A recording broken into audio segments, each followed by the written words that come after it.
The opinions expressed in this program are for general informational purposes only and are not intended to provide specific advice or recommendations for any individual or on any specific security. It is only intended to provide education about the financial industry. To determine which investments may be appropriate for you, consult your financial advisor prior to investing. Any past performance discussed during this program is no guarantee of future results. Any indices referenced for comparison are unmanaged and cannot be invested into directly. Any references to performance of securities are thought to be materially accurate and actual performance may differ. As always, please remember investing involves risk and possible loss of principal capital. Please seek advice from a licensed professional.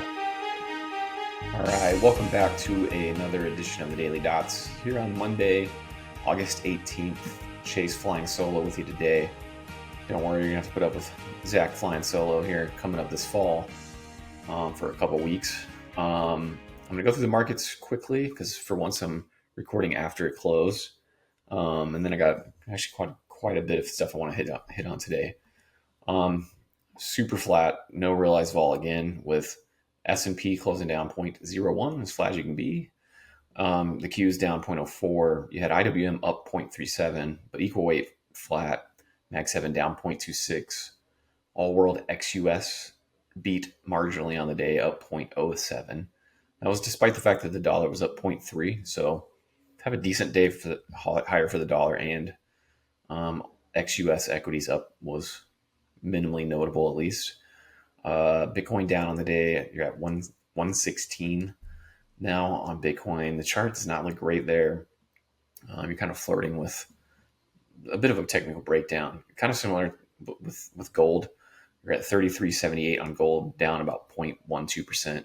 But that's a bit of an interesting horizontal level, and it's interesting to me that both Bitcoin and gold are at kind of at their 50-day moving average. So a break lower from here. Just near term wouldn't be a good sign. Obviously, those two things would probably be fine long term, but near term, both kind of flirting with a trend shift here. Silver up about 0.3 on the day, just above $38. The 2-year yield up about 1 basis point, 2 basis points, like that. Same on the 10 and 30. So pretty flat day on bonds as well. Another day of vol compression. You're back at kind of 18 flat on front month VIX futures. So just a unbelievably quiet day in the market. We talked about China a little bit here lately. It was up 0.6 on the day. If you look at kind of local currency terms, some of the different indices in China, you're starting to see some pretty decent breakouts, new all-time highs in some different corners of the Chinese market. Which is notable because the domestic economy not doing well, not doing terrible or anything, but data's been rolling over a little bit lately. But you are already starting to see some of the stimulative measures getting pushed through, re-amplified, however you want to look at it, because the data has been rolling over. Speaking of bad data, we didn't really get much today, but we did get the NAHB, which is home builder sentiment. It is terrible. Lower than expected, lower than last month. And the one region we've had that's done well, and this is kind of a pure supply and demand dynamic, has been the Northeast. And one thing notable from this NAHB print was a pretty bad move lower there on like the one piece that has been doing well. And on the same note, when it comes to housing, something kind of interesting is really for the first time ever, buying a new home is cheaper than buying an existing home. Obviously, tons of caveats in there, but just kind of broadly speaking on the national averages, which shows you how bad the supply and demand is for new homes compared to existing. And it also shows you that the homes we're building these days are small and they're cheap. You think about bells and whistles and materials and like I say, the size. Like you're getting some postage stamp stuff with very minimal yard. And cheap materials and stuff to keep those costs down. To continue with that theme, we do get starts and permits tomorrow, which is it's a big deal, especially considering what we've seen lately with home building jobs starting to roll over in the last few months. So that'd be a big number. Given where rates are and have been, I don't think they've gotten low enough to get like a really good print there. But I also don't think rates have been high enough to get a really ugly print necessarily. And home building stocks they've had a bad year, but the last month or two they've been decent. So I don't really expect a really good or really bad print for starts and permits. Um, I think the biggest thing to talk about today is we're getting some potential competing pressure from two different sides. One is kind of bearish, thinking about we have Powell speaking Friday. The market thinks a cut's in the bag. That may not be the case. If he comes out kind of hawkish to get rate cut odds back under 50-50, I think that would be a market problem. At the same time, we have the U.S., Ukraine, Russia, Europe conversations. There's been no reporting of a breakthrough or anything like that, or imminent ceasefire. So it's very speculative, just like the Jerome Powell on Friday is speculative. But what I would say is it's pretty obvious to me that this is going better than it has been. President Putin definitely let go of some of his biggest negotiating sticking points. Seems to be, for the first time, kind of open to Western peacekeepers and security guarantees on Ukrainian soil. Obviously, in exchange for some land he has not conquered yet, which is a very, very tough thing for the Ukrainians to give on. But at the end of this day, this was always going to be people giving on things that are tough for them to give on. So the fact that there was a conversation between the U.S. and Russia, and then immediately a conversation that involved the U.S., Europe, and Ukraine, and then there's going to be a follow-up conversation with Russia, like, it tells you this is potentially moving in the right direction. And the reason I think of this is, a bit of a right tail thing is, I think if this cleared out and you got a genuine, peace agreement of some sort, never mind the fact that the odds of it lasting a long time, given Russia's history, aren't great. I do think the market would appreciate that, and you would get a bit of a geopolitical relief rally. I don't think it'd be a big deal because this war's been going on for 3 or 4 years. Didn't really ever hurt the market to begin with. Like, in some ways, it's bullish for defense contractors and some sectors. So it's not like it'd be some giant deal. But we already see oil struggling mightily in the last few days because it's had to price in a better chance of this going well after President Trump, said, "Hey, August 8th, if there's not a ceasefire, we're going to hammer Russia with a bunch of punishment." And then, here we are 10 days later, there's been no punishment. Suggests he thinks maybe it's going decent. So it makes sense for oil to be lower because that punishment doesn't seem to be coming. And obviously, if we got a full ceasefire, that opens up the possibility of us, removing sanctions from their energy exports, which would be price negative, especially given what OPEC's doing for oil and probably for international nat gas as well. So I would call it a mild right tail thing, as it would at least help somewhat with inflation, and potentially create a very valuable washout in energy trades. That you could get a total sentiment positioning, just total give up essentially from energy bulls, which could create an actual durable bottom. Probably would hurt U.S. production of oil and gas, which would be what you need for the bottom to begin with. So I'll be watching for that as kind of a second order effect to think about. And then I think you can argue that Powell on Friday could in his own right be a right tail possibility as well. I just think the odds of it being left tail are bigger because, to me, it's clear the market thinks we're getting a rate cut. So if that gets removed, it gets upset. Whereas if Powell confirms, like, yeah, I'm gonna do the rate cut as we already have priced, like, well, it's already priced. So there's only so much that can happen there. Unless he came out and said, yeah, we're probably gonna do 50 basis point cut, like that would be a right tail thing. But I think that would be a bizarre policy move given his recent stance and the not just his, but the stance of, call it, I don't know, 80% of the committee, 70% of the committee.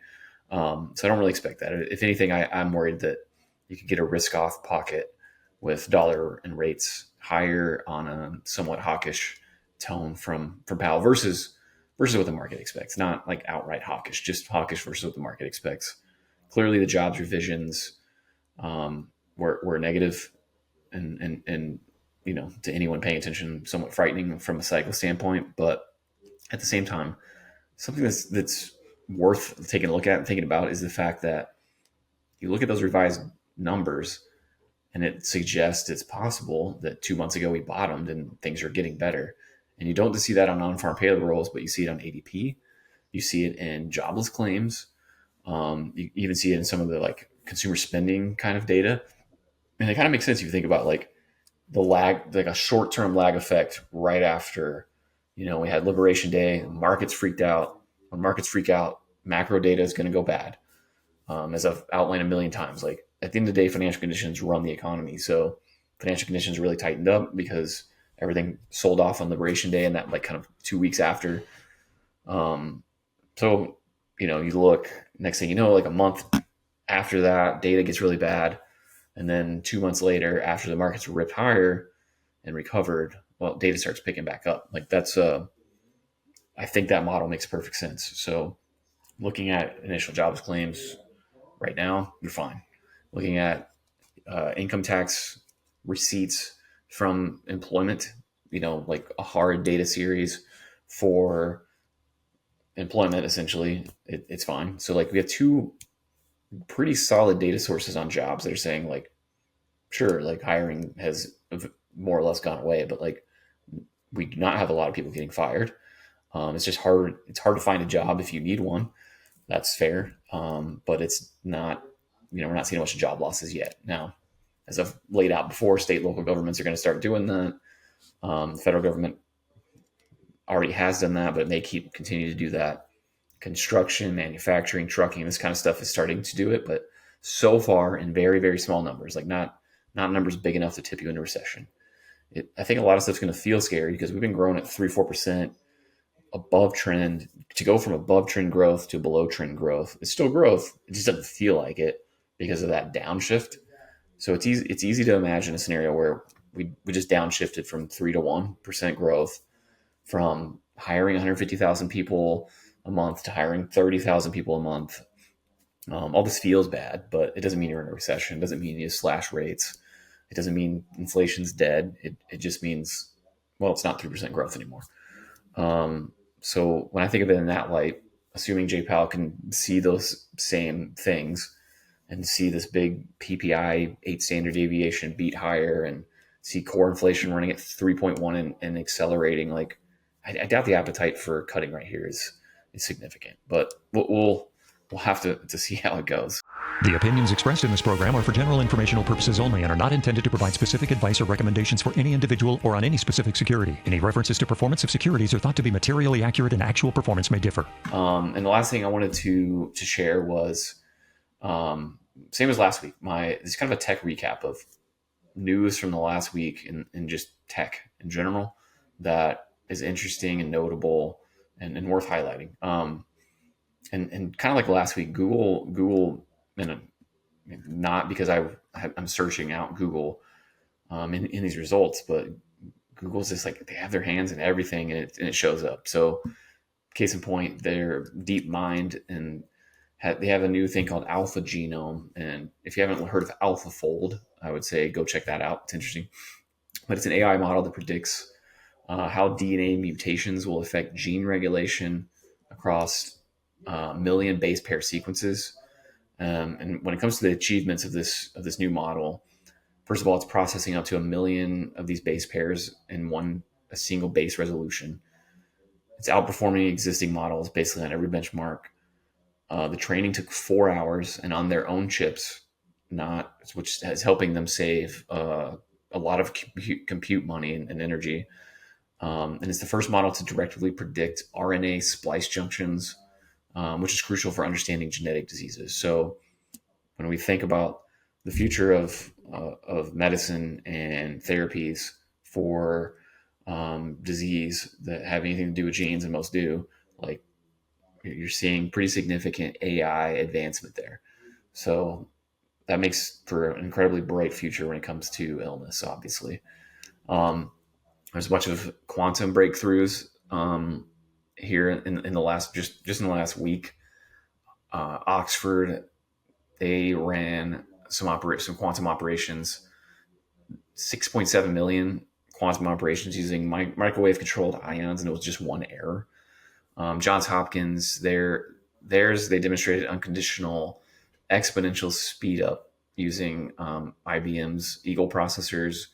You have Microsoft's um, topological qubits. They developed quantum chip based on this topological state of matter with path to million qubit processors. So from the kind of chip space, you're seeing breakthroughs, and then there's the magic state breakthrough from Q era, which is a distillation in logical qubits for the first time, enabling fault tolerant quantum computing. So you're getting less faults and fault tolerant chip breakthroughs, all just in the last week. So that's I can't even pretend to understand where that's heading. I just know it's going to be important. Um, Back to Google, Oracle and Google have a new cloud alliance. They announced this partnership 4 days ago where Oracle is going to offer Google's Gemini AI models through their cloud services, which is a significant shift in competition dynamics. It positions both companies to better compete with Microsoft whenever it comes to their cloud dominance, which is a huge deal. Cloud growth has been a massive driver of all Mac 7 performance of late. So if that does pick up Google's market share versus Microsoft, that would be a huge deal for how both companies perform. I think I mentioned this on the show before, but if not, I will reiterate. Elon Musk and Tesla announced they're going to abandon their Dojo supercomputer project, which essentially means Tesla's going to keep buying NVIDIA chips because they wanted to get away from that, which is a big deal for NVIDIA's kind of continued dominance. Even though we just talked about Google using TPUs for their alpha generation stuff, but of note, 6G development is picking up, and people are targeting kind of 5 years from now to really do big rollouts for 6G. Reason this is important is 100 times faster than 5G. You're going to use higher frequencies. You're talking about 1 square kilometer, 10 million devices can be supported. And having gone to the national championship basketball game where I couldn't use my phone for like 2 hours because there were too many people in the same small area, I could say I look forward to that. Integration of terrestrial and satellite networks for global coverage. And then there's going to be ultra low latency. So you're talking just violently fast internet on the network and way more devices, which gets really important for the future of robotics, the future of kind of things talking to each other and sending data, kind of that Internet of Things. Obviously, talking about self-driving cars, all the sensors, being able to do that under 6G is going to expand. You take the overlay of 6G and where LLMs are going and how much better they're getting. That stuff just feeds on itself. It's like a self-reinforcing loop of innovation. Robotics. This is probably my favorite part of this. The global industrial robot sector is now worth over $16 billion. You're talking over 4 million robots in operation worldwide now for industry. There's new AI-powered physical AI, and this is NVIDIA's Omniverse and Isaac simulation tools. These allow robots to train in photorealistic virtual environments, learning through experience rather than programming. And that seems like clearly where robotics is going now. It's like they kind of learn by seeing a little bit and doing versus just like hardcore. You have to program it into it. Like, here's how you do everything. Instead of here's how you do everything, which is a very, very, very difficult problem. You're like, cool, go teach yourself. Here's some videos. Here's some, go practice. And then these things get better fast that way. Healthcare robotics, that is exploding higher. You're talking robotic procedures were up 17% last year. And you have some new players in the field. There was like one company that was kind of dominating it. Now multiple are jumping in. Medical robot sales, those are up 36%, and rehab robots are up 128%. Amazon now has 800,000 mobile robots in their fulfillment centers. That market is up to $4.5 billion. Actually, probably $6, $7, $8, $9 billion at this point, because that was 2023 numbers, growing 30+%, like rapidly. And then lastly, one more Google nugget, and that is Google's Big Sleep AI agent. And this is an agent, so think of an AI LLM that's also allowed to do things, not just tell you things. It discovered a real-world vulnerability, including a SQLite flaw that was about to be exploited. So it was the first time an AI agent directly prevented a vulnerability being exploited, which seems like a big idea. I'm sure you're going to have AI both, exploiting and preventing exploitations in the future, which is total sci-fi, crazy future, but I'm sure it's where we're headed. Same with, think of AI ads and ad blockers and just crazy competition to get your attention. I'm sure we're going to see all of it, but I'm sure the path to where we end up, which I'm sure will be a pretty good place, like that path can be very weird along the way, I'm sure. But that's it for me today. We have that start and permit tomorrow. Maybe the market will be not flat tomorrow, which will be exciting. But we'll be here with you all week. Much more to come tomorrow and the rest of the week. Don't forget, you can download and subscribe, knowyourriskpodcast.com. Check us out on YouTube and everywhere else in social media. Talk to you all tomorrow. Cheers. Investment advice cannot be given without a client service agreement. Zach Abraham is an investment advisor representative of Trek Financial, an SEC registered investment advisor. Bulwark Capital Management is a marketing name only and does not carry a separate registration.